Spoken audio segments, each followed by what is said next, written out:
성도들은 예수 그리스도를 믿고 이제 예수님을 닮아가기 위해서 노력하고 수고하는 분들이라고 저는 믿고 있습니다.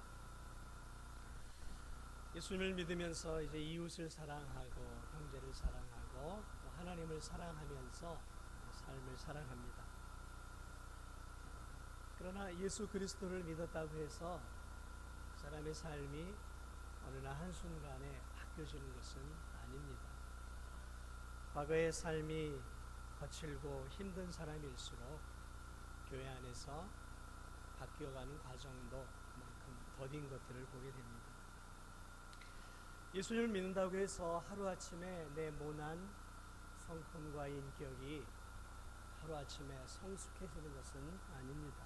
교회 생활한다고 한두 달, 1, 2년 교회를 다닌다고 내 인격이 오매한 인격자가 되는 것은 아닙니다.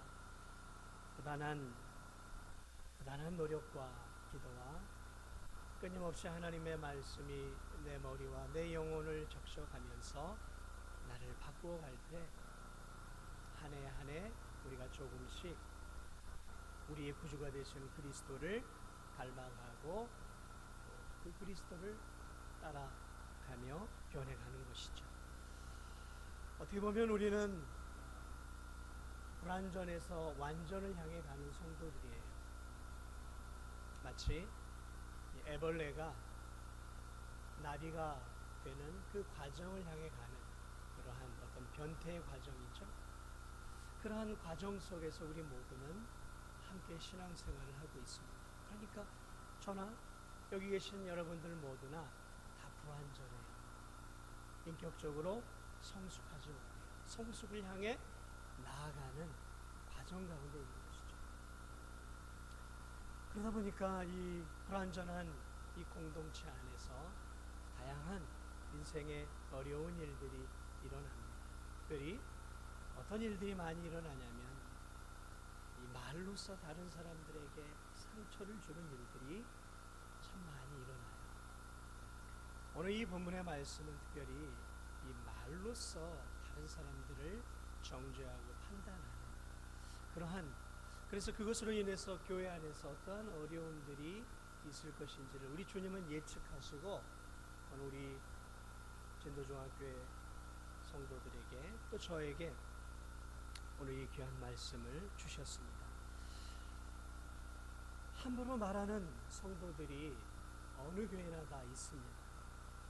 자신의 기준에 미달되고 자신의 눈에 거스르는 행동들을 향해서 그것을 이해하고 포용하고 감싸기보다는 날카롭게 비판하고 날카롭게 정죄할 때 그 정죄의 칼날을 맞은 성도들은 마음에 깊은 상처들을 입게 됩니다. 그래서 그렇게 상처를 입은 성도들 가운데는 상대를 향해서 원수처럼 여기기도 하고 때로는 교회 생활하면서 같이 신앙생활 하면서도 내게 말로 상처를 준 성도를 향해서 인사도 하지 않고 악수도 하지 않고 그냥 그렇게 1년, 2년 신앙생활을 해나가는 일들을 보게 됩니다. 그나마 그것은 괜찮아요. 어떤 성도들은 그렇게 상처를 입으면 서로 간에 대립각을 세우고 사사건건 서로 이렇게 대립을 하면서 교회 안에 그런 어떤 흐름들을 좋지 않은 방향으로 이끌어가는, 그래서 이 분파를 만들고 그래서 이 교회를 어지럽게 만드는, 따지고 들어가면 그런 것들이 작은 말 한마디로 상대를 향해서 정죄하고 심판하고 비판했던 그런 것들이 앙금이 남아서 서로 간에 나누어지는 것들을 보게 됩니다. 오늘 이 예수님의 말씀과 비유는 실제적으로 교회 생활과 사회 생활을 하고 있는 우리들에게 너무도 적실한 비유요 말씀입니다. 저는 오늘 이 말씀을 통해서 여러분들과 함께 조금 더 이 말씀을 통해 저와 여러분들의 삶을 조금 더 좀 살펴보려고 합니다. 교회 안에서 우리가 신앙생활을 하다 보면 내 마음에 안 드는 성도들이 반드시 있습니다. 여러분이 직장 생활을 해도 마찬가지입니다. 내 마음에 안 드는 성도들이 반드시 있어요. 교회 생활을 해도 마찬가지입니다. 내 마음에 들지 않는 성도들이 반드시 있어요. 그래서 교회를 떠나 다른 교회를 가서 이 교회에서 내가 또 잘 신앙생활 해야지 하고 다른 교회 옮기면 거기에는 없을까요? 거기에도 있어요. 또 옮겨도 거기에도 있습니다. 언제나 있어요. 내 마음에 들지 않는 성도. 왜냐하면 내 기준이 있기 때문에 내 기준에 들지 않는 사람은 언제든지 있어요. 자, 그러다 보니까 이 특별히 오랫동안 신앙생활하고 교회에서 직분을 받고 오랫동안 신앙생활을 하는 사람들의 눈에는 신앙생활을 미흡하게 하거나 인격적으로 부족한 사람들의 모습들이 너무나 쉽게 눈에 잘 들어옵니다. 특별히 새로 교회에 오신 성도들의 연약한 부분들은 너무나 눈에 잘 띄게 되지요. 우리 안에 보여지는 다른 연약한 성도들 또는 새가족이든 믿음이 연약한 성도들의 삶과 인격의 부족한 부분들이 우리 눈에 이렇게 들어올 때 우리는 어떻게 보통 대처를 하냐라는 것이죠. 오늘 본문 1절은 우리에게 이렇게 예수님 말씀합니다. 비판을 받지 아니하려거든 비판하지 말라. 오늘 이 말씀 대단히 두려운 말씀이에요. 비판은 다른 말로 하면 심판입니다. 네가 다른 사람에게 네가 심판을 받지 아니하려거든 다른 사람을 심판하지 말라. 다른 사람을 이 땅에서 심판하는 사람은 나중에 하나님 앞에 심판을 받게 된다는 그런 의미가 담겨 있습니다. 여러분, 우리가 연약한 성도, 도움이 필요한 성도, 부족한 성도들을 향해서 침묵을 지키는 것은 좋은 일은 아닙니다.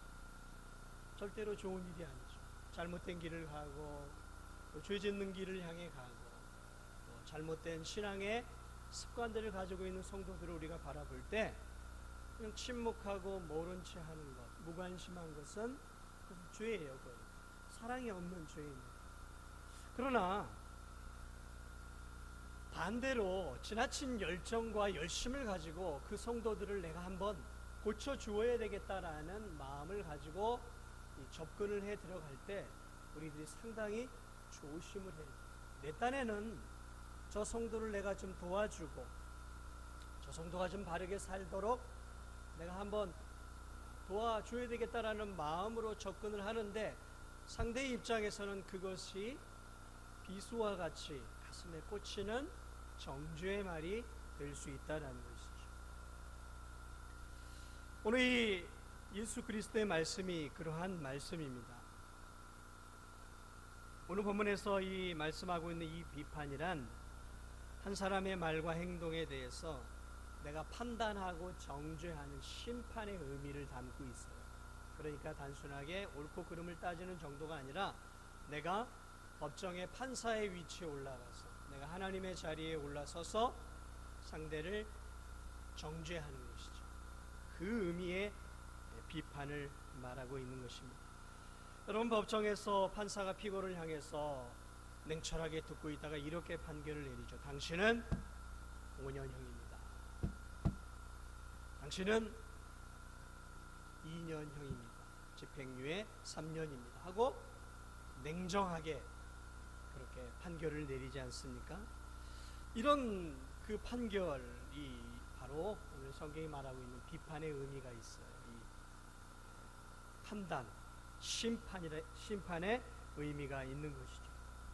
예수님 당시의 이 유대 사회는 율법이나 자신들의 만든 계율로 인해서 예수님 당시에 많은 사람들이 서로를 비판하고 판단을 했어요. 예수님이 손을 씻지 않고 뭔가 음식을 먹으려고 하면은 예수님 부정한 자다. 어떻게 손도 씻지 않고 먹느냐 하고 많은 유대인들이 손가락질을 했단 말이죠.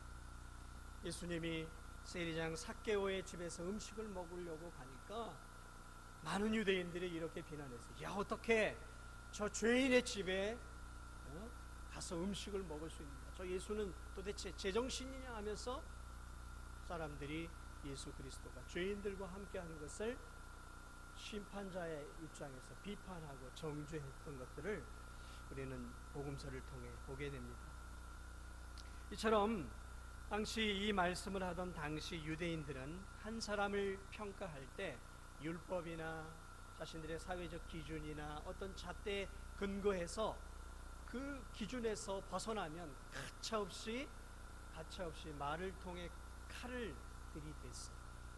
그 가슴에 비수를 찔러댔단 말이죠. 예수님 당시에도 예수님도 얼마나 많은 백성들의 비수의 칼에 찔렸는지 모릅니다. 수없이 많은 사람들이 예수님을 비난하고 비판했어요.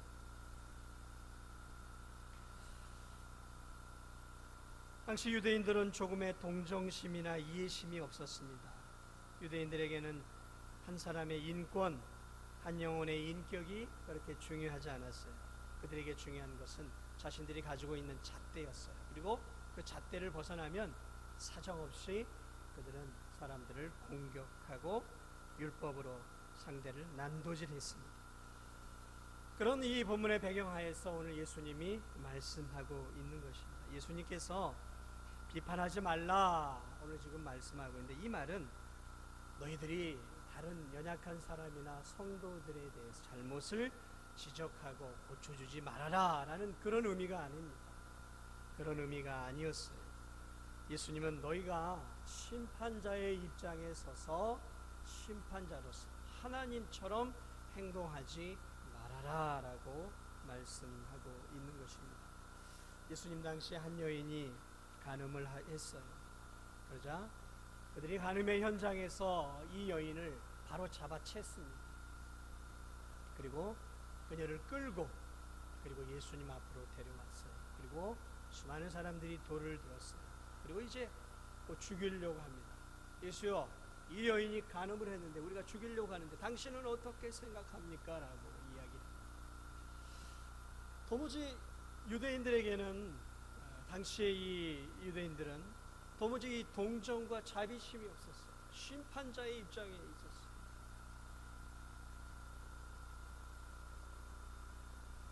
오늘 예수님이 이렇게 말씀하고 있습니다. 도적질 비판하지 말라. 사랑하는 여러분, 저는 여러분들이 다른 사람들에게 도움을 주기 위해서 때로는 따끔한 질책과 충고 저는 해야 한다라고 생각을 합니다. 그러나 오늘 예수님의 말씀을 우리가 조금 더 깊이 있게 받아들여야 합니다. 남들을 돕겠다라고 잘못 접근했다가는 오히려 다른 사람의 영혼을 우리가 난도질하고 죽일 수도 있다라는 것이죠. 그래서 오늘 이 예수 그리스도의 말씀은 이런 말씀이에요. 진심을 다해 사랑하는 마음으로 성도의 연약함을 고쳐주고 그리고 도와주려는 마음보다는 교만한 마음과 무례한 태도를 가지고 상대의 허물을 들추어내고 판단하고 정죄하는 것, 이것을 조심하라 라고 말씀하고 있는 것이죠. 그러니까 정말 저 사람을 내가 도와줘야 되겠다라는 사랑의 마음이 아니라 비판 자체를 목적으로 하고 교만한 마음과 무례한 태도를 가지고 상대의 허물을 들춰내는 것을 마음속으로 즐겨하는 그러한 비판의 자세를 경고하고 있는 것이죠.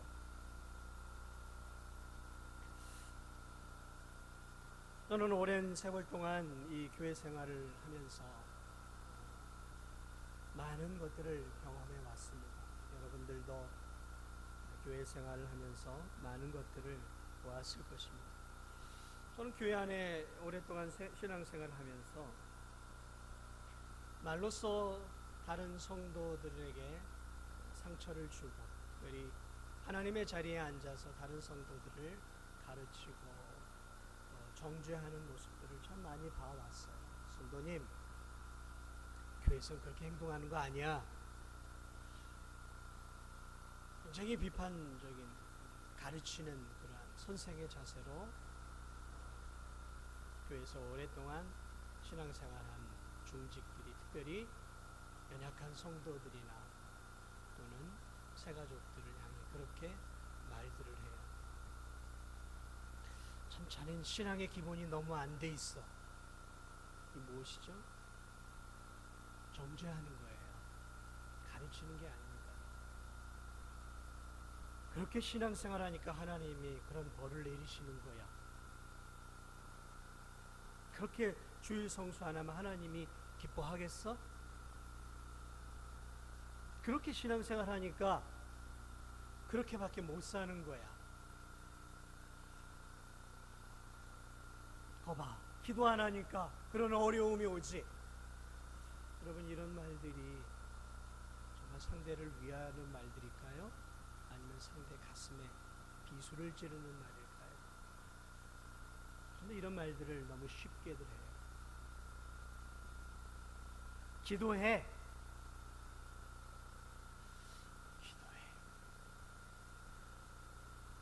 위로가 되기보다는 책망하는 있는 듯한 느낌을 많이 받아요.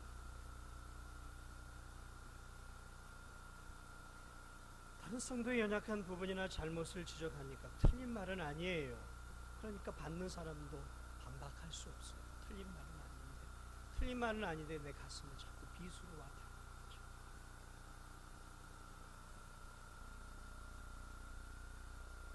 그런데 그 소리를 듣는 성도들이 상처를 받아요.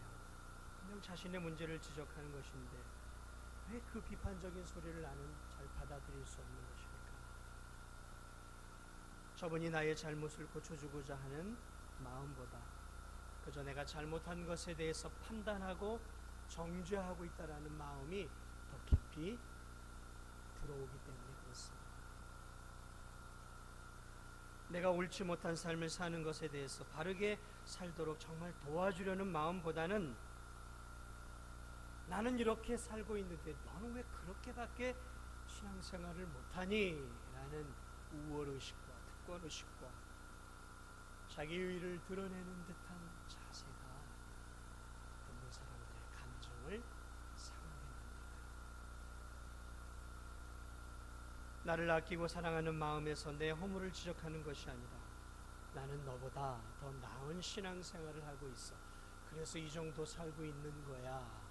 그리고 이런 직분을 받은 거지 라는 듯한 뉘앙스가 들려오기 시작하는 거죠. 야고보서 4장 11, 12절에 이런 말씀이 있어요. 형제들아 서로 비방하지 말라. 형제를 비방하는 자나 형제를 판단하는 자는 곧 율법을 비방하고 율법을 판단하는 것이라. 내가 만일 율법을 판단하면 율법의 준행자가 아니요 재판관이로다. 입법자와 재판관은 오직 하나님 한 분이시니 능히 구원하기도 하시며 멸하기도 하시느니라. 너는 누구이기에 이웃을 판단 정죄하느냐. 아유, 저렇게 사니까, 저렇게 신앙생활 하니까 저렇게밖에 살지 못하는 거지. 그러한 비난의 눈빛, 비난의 자세, 그런 것들이 연약한 신앙생활을 하는 성도들의 가슴에 깊은 상처로 자리 잡는다는 것이죠. 하나님의 자리에 앉아 심판자로서 자신도 모르게 심판자로서 그 자리에 앉아서 성도의 행동에 대해서 옳고 그름을 판단하고 그가 받는 그 삶에 대한 어려움들이 하나님께로부터 온 벌이다라고 정죄할 때 그 말을 듣는 성도들은 그 말이 옳다 하더라도 가슴이 찢어지는 아픔을 느끼는 것입니다. 사랑의 마음이나 이해심 없는 비판과 정죄를 받는 성도는 그것을 도움으로 여기지 않아요. 나를 향한 비난, 나를 향한 지적질로 여깁니다. 대부분 제가 볼 때 교회 안에서 다른 성도들을 비판하는 성도들의 특징은 솔직하게 말하면 성도를 도우려는 진실한 마음들이 별로 없어요. 그저 저 사람의 행동이 내 눈에 거슬려요. 저 사람의 행동이 내가 생각하는 신앙적 기준과 윤리적 기준에 벗어나요. 그러니까 눈살이 찌푸려지는 거예요. 좋지 않은 마음이 생겨요. 그 기준에 벗어나는 그것 자체가 싫은 거예요. 그래서 비난해요. 부부간에도 이런 일들이 참 많이 일어나죠. 부부간에도 서로의 잘못을 보고 그 잘못된 행동이 내가 생각하는 아내의 모습, 내가 생각하는 남편의 모습, 그런 기준에 도달하지 못하고 내가 생각하는 방식이 아닐 때 되게 남편과 아내를 고쳐보겠다고 이야기를 하기 시작합니다. 그런데 상대는 그것을 지적질로만 여겨요. 그것을 바가지로 여겨요. 왜 그럴까요? 나는 저 사람이 바뀌기를 원하는 마음으로 이야기를 하는데 왜 상대는, 배우자는 그것을 지적질로, 왜 그것을 바가지로 여기겠습니까? 왜냐하면 정말로 나를 사랑하고 정말로 나를 하나님께서 기뻐하는 사람으로 바꾸겠다는 의도보다는 저 사람이 자신의 기준에 벗어난 그것 자체가 싫어서 나를 바꾸려고 한다라는 그러한 것들이 더 많이 들어오기 때문에 배우자들이 쉽게 바뀌지 않아요. 네, 이 오랫동안 사는 부부들 간에 그런 말들을 많이, 야, 내가 당신에게 정말 10년 동안이나 이렇게 얘기했는데 당신 참 변하지 않는다.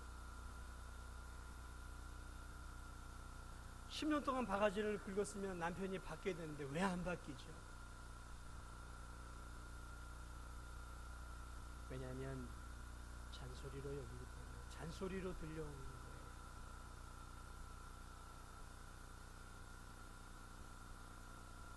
내 기준, 내가 생각하는 그 기준에 벗어나니까 그 기준 안으로 들어오라고 가르치는 거예요.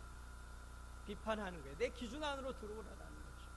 당신이 이 기준 안에 들어오지 않으니까 내 삶이 당신 때문에 짜증이 난다라는 거죠.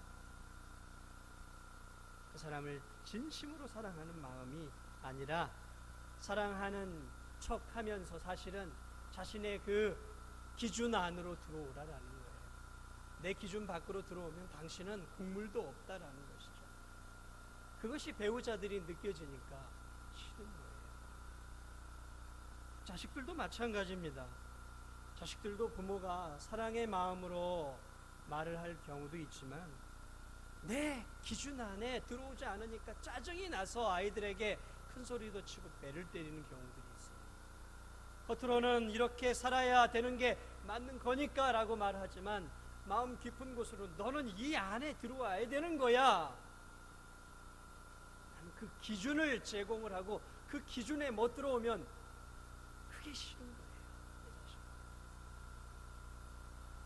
내 자식들이 알아요. 저게 정말 나를 위한 것인지, 부모가 자신의 기준에 맞추어서 그 기준에 내가 들어오지 못하니까 짜증을 내는 것인지 자식들도 잘 알아요. 교회 안에서도 그런 일들이 참 많은 것 같습니다. 어떤 성도는 참 매의 눈을 갖고 있어요. 성도들의 잘못, 성도들의 연약한 부분을 얼마나 그렇게 잘 찾아내는지 몰라요. 당신은 이게 문제야. 이렇게만 하면 하나님 복 주실 텐데 이렇게 살지 왜 못해? 이거 고쳐야 돼. 이렇게 행동하면 안 되지. 교회 안에서 이게 뭐야? 친절하게 조목조목 잘못을 드러내고 가르쳐줍니다. 그가 어떤 상태에서 그러한 일들을 했는지 따져보기 전에 그냥 주어지는 행동의 결과만을 가지고 신랄하게 지적들을 해요. 그런데 상대가 그것을 기분 나빠한단 말이죠. 다른 사람. 그러면 그 사람은 그렇게 생각을 해요. 아니, 내가 자기 잘 되라고 그렇게 얘기를 해줬는데 도리어 나한테 기분 나쁘게 반응을 하고 저렇게 행동을 해? 아, 참 괘씸하구만. 웃기구만. 내가 말이야 좀 도와주려고 그랬더만. 그리고 도리어 더 화를 냅니다. 비판하는 성도는 자기가 상대 성도에게 무엇을 잘못했는지를 몰라요.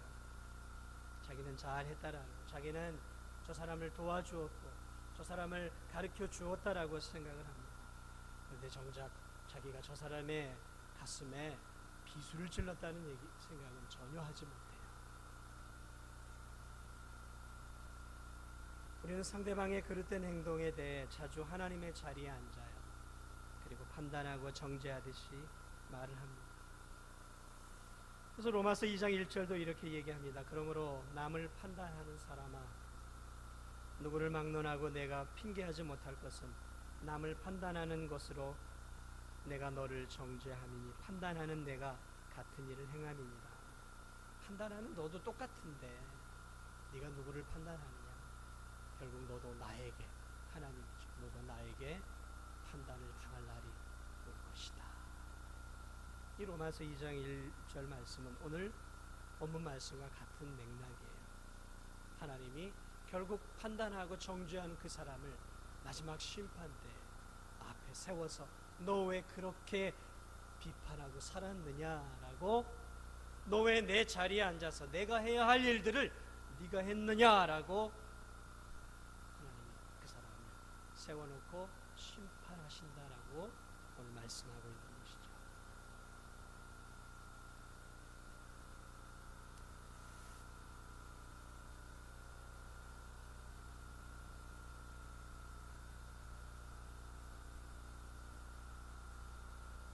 야고보 3장 1절도 이렇게 얘기합니다.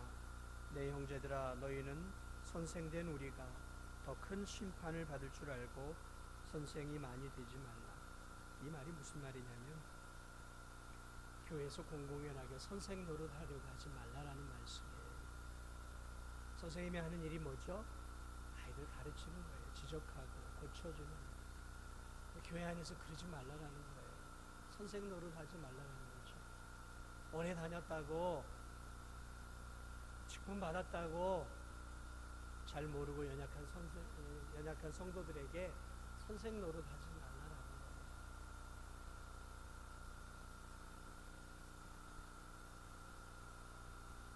고린도서 13장 1절에 이렇게 말합니다. 내가 사람의 방언과 천사의 말을 할지라도 사랑이 없으면 소리 나는 구리와 울리는 꽹과리. 내가 사람의 방언과 천사의 말을 할지라도, 여러분이 저 연약한 성도들에게 너무너무 천사와 같이 적절한 말들을 한다 할지라도, 필요한 말들을 한다 할지라도, 여러분이 사랑의 마음을 담고 저 성도를 위한 뜨거운 사랑의 감정을 담아서 말하지 않으면 여러분이 그 성도를 향한 아주 좋은 말도 울리는 꽹과리가 되고 소리나는 구리가 된다는 말씀이에요.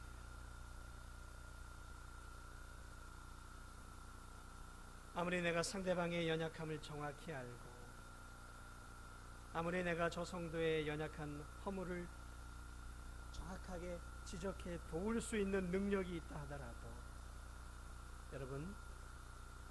여러분이 누군가에게 조언하고 충고하고 싶은 마음이 들더라도 여러분 마음속에 그 성도를 향한 사랑이 없으면 그 충고를 접으세요. 하지 마세요. 누군가에게 여러분이 비판을 하고 싶어도 여러분 마음속에 그 성도를 향한 사랑의 마음이 없으면 아예 하지 마세요. 선생 노릇 하려고 하지 마세요. 그리고 기도하세요. 내가 정말 저 영혼을 사랑하고 있는지, 그리고 정말 저 영혼이 내가 잘 되기를 원하는 마음을 내가 갖고 있는지. 그렇지 않으면 사랑이 없이 여러분이 행하는 정확한 조언과 충고는 상대에게 있어서 아픈 칼이 될 수 있다는 것입니다. 사랑하는 여러분, 그러므로 우리는 하나님께 먼저 그리스도의 사랑으로 내 영혼을 채워달라고 먼저 기도해야 하는 것입니다. 우리가 아직 죄인 되었을 때 그리스도께서 우리를 위하여 죽으심으로 하나님께서 우리에게 대한 자기의 사랑을 확증하셨습니다. 내 안에 예수 그리스도의 그 큰 사랑으로 내가 상대를 대하고 있는지, 아니면 정죄를 위한, 비판을 위한, 남을 지적하는 그 지적하는 것에 내가 묘한 쾌감을 느끼고 인생의 즐거움을 느끼고 신앙생활의 즐거움을 느끼고 있지는 않는지 우리가 우리 자신의 모습을 살펴봐야 하는 것이죠. 오늘 예수님이 재미있는 비유를 했어요. 이렇게 비판하는, 다른 성도를 비판하는 성도를 향해서 뭐라고 얘기하고 있냐면 들보와 통나무 비유를 해요. 들보란 통나무죠. 이런 대들보 옆에 세워지는 통나무. 그리고 티는 말 그대로 티예요. 작은 왕겨나 톱밥이에요. 그런데 이런 통나무가 이 눈에 박혀 있는 사람이, 눈에 이런 통나무가 박혀 있는 사람이 다른 성도의 눈에 조그만 보일 듯 말 듯한 그 티를 잡아 그 티를 빼주겠다고.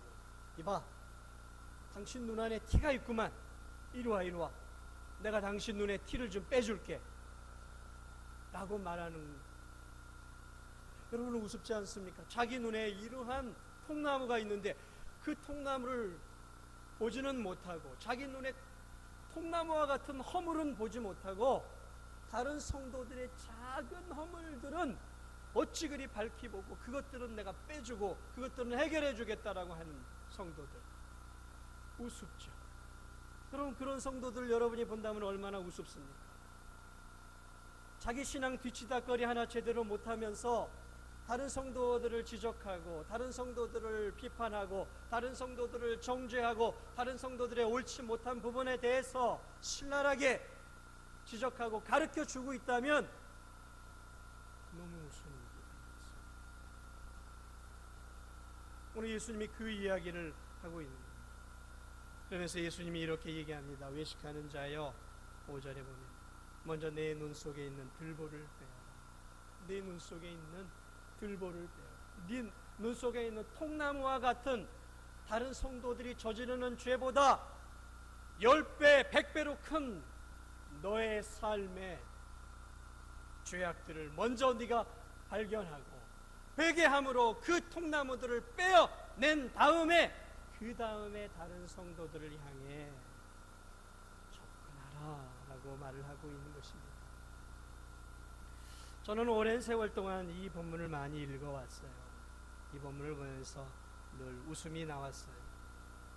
눈 속에 커다란 통나무를 박아놓고 자신의 이 통나무와 같은 문제는 보지 못하고 다른 성도들을, 다른 연약한 자들의 작은 것들을 비판하고 정죄하는 이 모습이 너무 우스웠어요. 그래서 제가 이 본문을 묵상하면서 눈 속에 통나무를 달고 있는 사람이 저라는 사실을 제가 깨닫게 되었어요.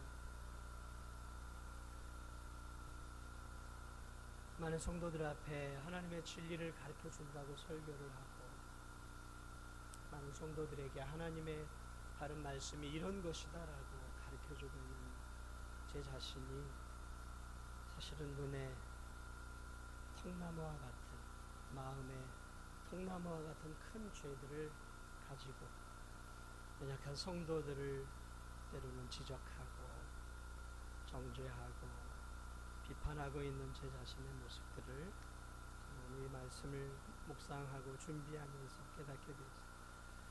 나를 향한 말씀이었구나.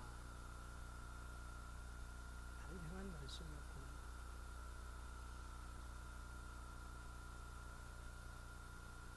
이 들보가 무엇일까? 하나님의 자리에 앉는 거예요.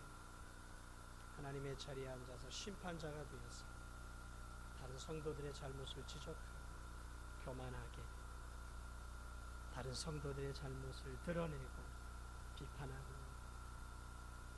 저는 여러분들에게 겉으로는 비판하고 정죄하지 못했습니다. 근데 저는 솔직한 얘기로 속으로 여러분들을 많이 정죄했어요. 비판했어요.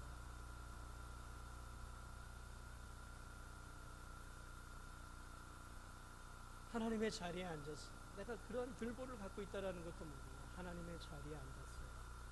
교만한 마음으로, 사랑이 없는 마음으로 많은 성도들을 제가 마음속으로 지적하고 정죄했어요. 아니 어떻게 장로님들이 저렇게 신앙생활하지? 아니 어떻게 안수 집사님들이 저렇게밖에 행동 못하지? 아니 권사님들이 왜 저렇게밖에 기도하지 못하지? 그래가지고 중직자라고 할 수 있는 거예요. 제가 제 마음속으로 하나님의 자리에 앉아서 제 기준에 도달하지 못하는 많은 성도들을 비판했어요. 차마 드러내놓고 못했어요. 비판했어요. 정죄했어요. 비난했어요. 제가 하나님이 되었어요. 심판의 자리에 제가 앉아 있었던 거예요. 왜 저렇게 행동해? 왜 저렇게 살아? 근데 저는 더 큰 죄를 저지르고 있었어요. 제가 하나님의 자리에 앉아 있었어요. 사랑이 없었어요, 제 안에. 저 성도를 살려야겠다. 저들을 살려야 되는데 라는 마음보다는 왜 내 마음에 들지 않게 신앙생활하는 거지? 왜 내가 저렇게 설교하고 오랫동안 설교하는데도 왜 안 바뀌고 그러는 거지? 제 기준에 도달하지 않는 것 때문에 제가 짜증이 났어요. 화가 났어요. 제 안에 사랑이 없었어요. 사랑이 없는 죄가 들고 더 큰 죄예요. 그런데 제가 얼마나 더 큰 죄악을 가지고 있는지 알지 못한 채 그저 눈에 보이는 형식적인 것들을 다른 성도들보다 종직자보다 조금 더 잘했다라는 이유 하나만으로 제가 그 위치에 서서 그 성도들에게 조숙하지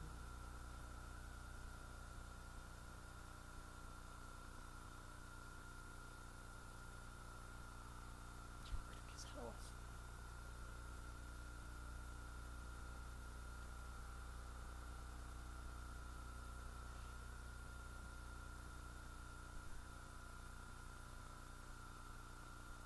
여러분의 티를 보는 데 능숙한데 제가 제 눈에 있는 들보를 잡고 싶었어요.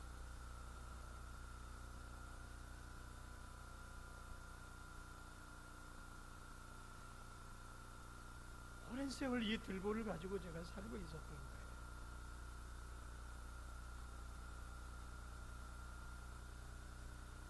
그리고 난 너희들보다 의로워. 나는 너희들보다 신앙생활도 잘하고 있어. 밤같이 생각하고 살아왔어.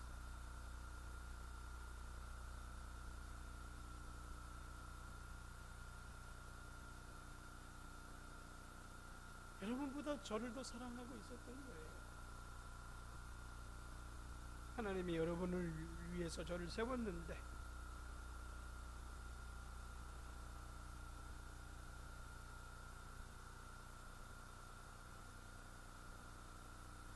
전 여전히 저를 더 사랑하고 있었고 여러분들을 향한 사랑의 마음이 적었어요. 이 들보라는 사실을 바보같이 모르고 있었어요. 들보를 마음속에 가지고 여러분들의 눈에 있는 작은 허물들만을 바라봤어요. 그러니 여러분 저를 통해 여러분이 바뀔 수 있겠습니까? 이 교회가 제대로 바뀔 수 있겠습니까? 제가 이렇게 사랑이 없고 제가 이렇게 하나님의 자리에 앉아 있는데 얼마나 하나님이 이 교회를 보고 안타까워하시겠네요.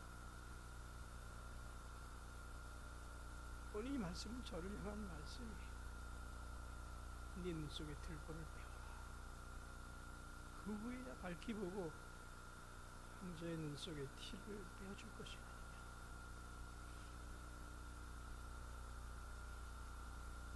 사랑하는 여러분, 죄송합니다.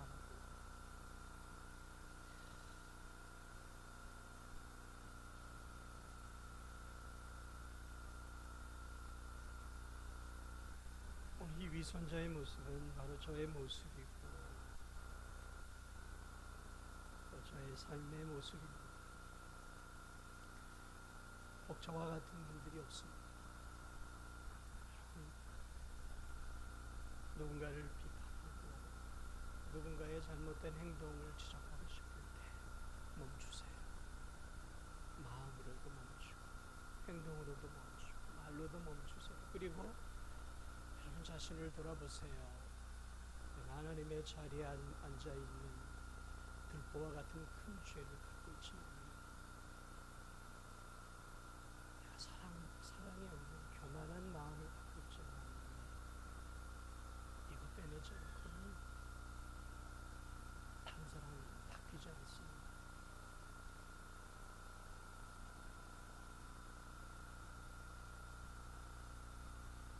저는 우리 교회가 먼저 사랑하는 성도들이 늘 언제나 자신을 먼저 바라봤으면 좋겠습니다. 내 눈 속에 들고 내 교만함, 내 의를 드러내고자 하는 그 마음, 사랑 없는 마음, 그리스도의 사랑이 없는 그 삶의 자세와 언어들, 이것들을 우리가 빼내지 않고는 우린 절대로 다른 사람을 바꿀 수도 없고 다른 사람을 정말로 도와줄 수 없습니다. 오늘 예수 그리스도의 이 말씀을 저와 여러분의 가슴에 깊이 심겨졌으면 좋겠습니다. 그래서 정말로 그리스도의 그 큰 사랑으로 다른 형제들을 진심으로 도와줄 수 있는, 세워줄 수 있는 그러한 우리 진도중앙교회가